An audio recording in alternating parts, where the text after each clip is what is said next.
নমস্কার, বাঙালির পেটপুরা চ্যানেলে আপনাদের সকলকে জানাই স্বাগত। আমাদের প্রত্যেকের বাড়িতেই কিন্তু কম বেশি ডিম রান্না করা হয়, আর আমরা কিন্তু অনেকেই ডিম খেতে পছন্দ করি। আজকে আমি ডিম দিয়ে খুব সুন্দর একটা রেসিপি তৈরি করে আপনাদের সঙ্গে শেয়ার করব। আশা করি রেসিপিটা আপনাদের সকলেরই ভীষণ পছন্দ হবে। তো বন্ধুরা দেখতে থাকুন আমি তাহলে কীভাবে ডিমের রেসিপিটা তৈরি করছি। ডিমের রেসিপিটা তৈরি করার জন্য আমি 5টা ডিম নিয়েছি। ডিমগুলো আমি জল দিয়ে ধুয়ে পরিষ্কার করে নিয়েছি। এবার এই ডিমগুলো প্রথমে আমি সেদ্ধ করে নেব।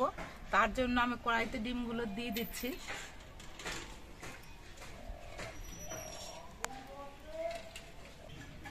ডিমগুলো সেদ্ধ করার সময় আমি জলের মধ্যে একটুখানি নুন দিয়ে দিচ্ছি। এই নুনটা দিয়ে যদি ডিমগুলো সেদ্ধ করা হয় তাহলে ডিমের খোসাগুলো কিন্তু খুব সুন্দরভাবে ছাড়ানো যায়। কড়াইটা ঢাকা দিয়ে আমি ডিমগুলো সেদ্ধ হতে বসিয়ে রেখেছি, আর এদিকে আমি অল্প একটু আদা বেটে নিচ্ছি।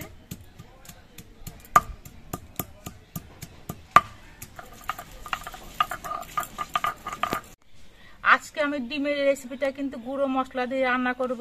তার জন্য একটা বাটির মধ্যে আমি নিয়ে নিচ্ছি ছোট চামচের 1 চামচ হলুদের গুঁড়ো, 1 চামচ ধনে গুঁড়ো, 1 চামচ জিরের গুঁড়ো, 1 চামচ শুকনো লঙ্কার গুঁড়ো, আর অল্প করে একটু কালার হওয়ার জন্য কাশ্মীরি লঙ্কার গুঁড়ো। এবার এই মশলাগুলো আমি জল দিয়ে গুলে রেখে দেবো কিছুক্ষণ।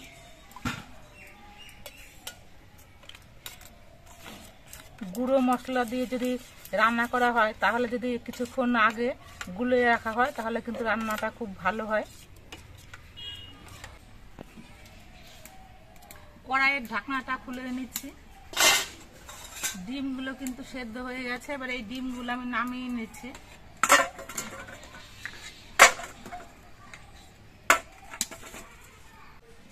ডিমের রেসিপিটা তৈরি করার জন্য আমি 3টে বড় সাইজের পেঁয়াজ এরকম করে কেটে নিয়েছি। একটা টমেটো আমি 4 পিস করে কেটে নিয়েছি। কয়েক কোয়া রসুন আমি ছাড়িয়ে নিয়েছি, আর কয়েকটা কাঁচা লঙ্কা নিয়েছি। আবার আমি কড়াইটা ধুয়ে উনুনে বসিয়ে দিয়েছি। কড়াইটা গরম হয়ে গেছে। এবার কড়াইতে অল্প করে সর্ষের তেল দিচ্ছি। কড়াইয়ে সর্ষের তেলটা গরম হয়ে যাওয়ার পর প্রথমে আমি রসুনগুলো দিয়ে ভেজে নিচ্ছি।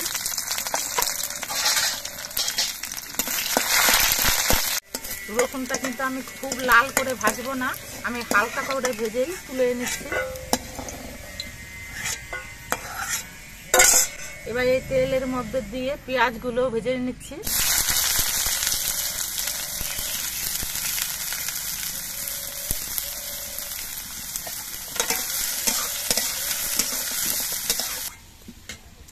পেঁয়াজগুলো উনুনে ভাজতে বসিয়ে দিয়ে আমি ডিমের খোসাগুলো ছাড়িয়ে নিয়েছি। এবার এই ডিমের মধ্যে দিয়ে দিচ্ছি নুন, হলুদের গুঁড়ো, আর একটুখানি শুকনো লঙ্কার গুঁড়ো। আর ডিমের খোসাগুলো ছাড়ানোর পর কিন্তু ডিমের গাটা আমি একটুখানি ডিমের খোসা দিয়ে এরকম চিড়ে চিড়ে নিয়েছি।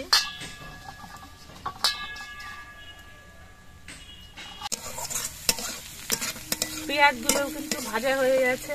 এবার এই পেঁয়াজগুলো আমি নামিয়ে নিচ্ছি।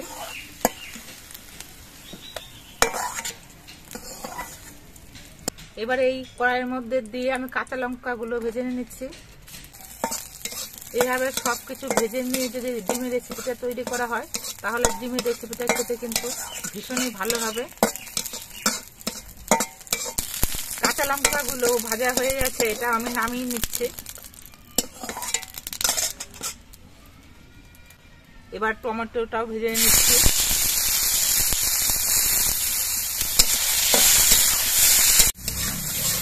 টমেটোটাও আমি নাড়াচাড়া করে একটুখানি সময় ভেজে নিয়েছি। এবার এটাও আমি নামিয়ে নিচ্ছি।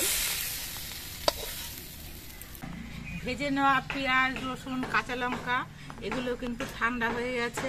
এবার এগুলো আমি শিলে বেটে নেব। আপনারা ইচ্ছে করলে কিন্তু এগুলো মিক্সিতেও পেস্ট করে নিতে পারবেন।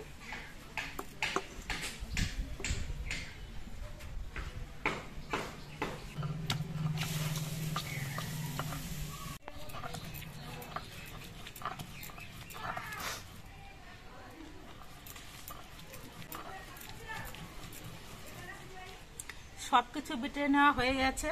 এবার এটা আমি একটা পাত্রের মধ্যে তুলে নিচ্ছি। উনুনটা ধরিয়ে নিয়ে কড়াইটা আবার আমি গরম করে নিয়েছি। এবার কড়াইতে দিচ্ছি সর্ষের তেল।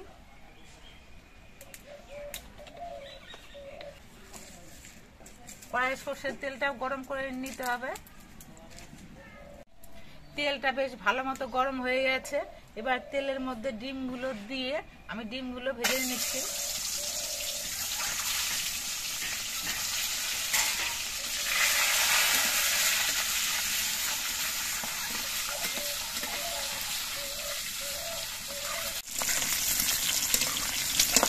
ডিমগুলো বেশ ভালো মতো ভাজা হয়ে গেছে।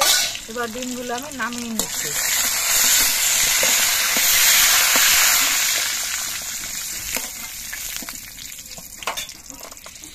এবার কড়াইয়ে তেলের মধ্যে দিচ্ছি গোটা গরম মশলা।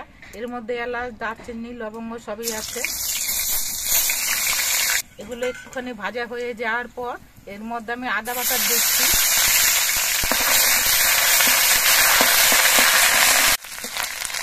আদাটা ভাজা হয়ে আদার কাঁচা গন্ধটা চলে গেছে।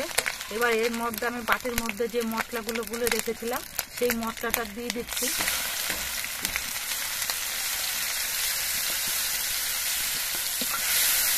মশলাটা দিয়েও মিনিট 2-এর মতো আমি কষিয়ে নেব।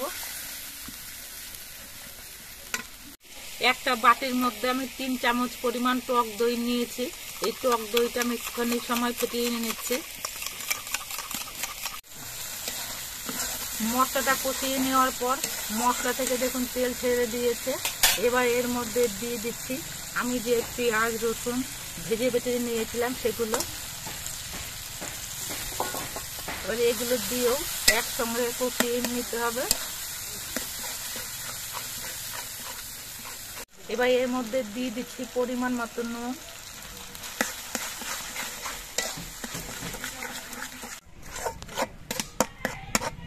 এবার এর মধ্যে দিয়ে দিচ্ছি টক দই।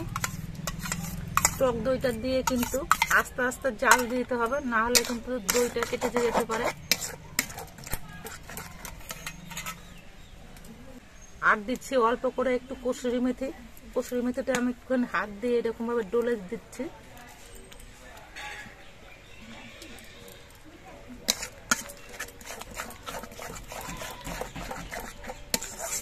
একটা টমেটো দেওয়া হয়েছে, টক দই দেওয়া হয়েছে।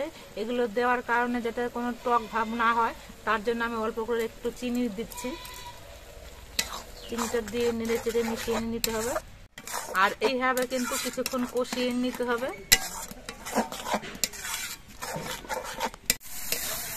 আমি 4-5 মিনিটের মতো সময় ধরে কষিয়ে নিয়েছি। এবার এর মধ্যে আমি অল্প করে একটু গুঁড়ো গরম মশলা দিচ্ছি। আমরা অন্যান্য সময় রান্নার ক্ষেত্রে কিন্তু গরম মশলা গুঁড়ো সাধারণত রান্নার শেষে দিই, কিন্তু এই রেসিপিটাতে গরম মশলার গুঁড়ো কিন্তু এই সময়টাতেই দিয়ে দিলাম। গরম মশলার গুঁড়ো দিয়ে মিনিট খানেকের মতো আমি কষিয়ে নেব। কষিয়ে নেওয়া হয়ে গেছে। এবার এর মধ্যে আমি ঝোল দিয়ে দিচ্ছি। খুব বেশি ঝোল রাখলে কিন্তু খেতে ভালো লাগবে না, অল্প অল্প ঝোল রাখলে খেতে কিন্তু রেসিপিটা বেশি ভালো লাগবে। এই জন্য ঝোলের পরিমাণটা অল্প করে দিতে হবে। ঝোলটা ফুটে উঠলে এর মধ্যে আমি ভেজে রাখা ডিমগুলো দিয়ে দিচ্ছি।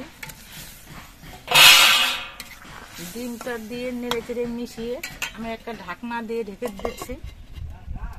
আর এইভাবে আস্তে আস্তে জাল দিয়ে কিছুক্ষণ কিন্তু ডিমটা রান্না করে নিতে হবে।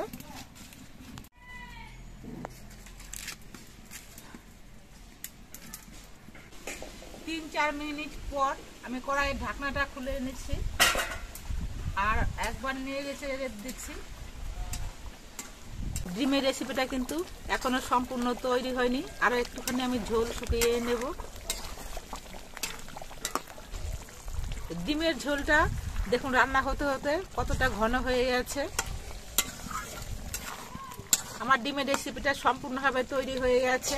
এবার এটা আমি নামিয়ে নিচ্ছি।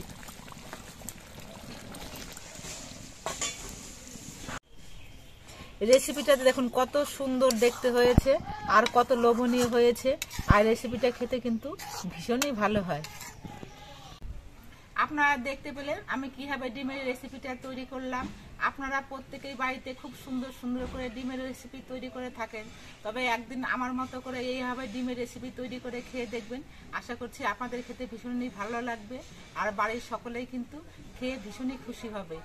আর আমাদের ভিডিওটা আপনাদের কেমন লাগলো, যদি ভালো লাগে ভিডিওটিতে একটি লাইক দেবেন, নতুন বন্ধু হলে চ্যানেলটিকে সাবস্ক্রাইব করে দেবেন। সকলে সুস্থ থাকবেন, ভালো থাকবেন। দেখা হবে পরবর্তী আরেকটি ভিডিওতে।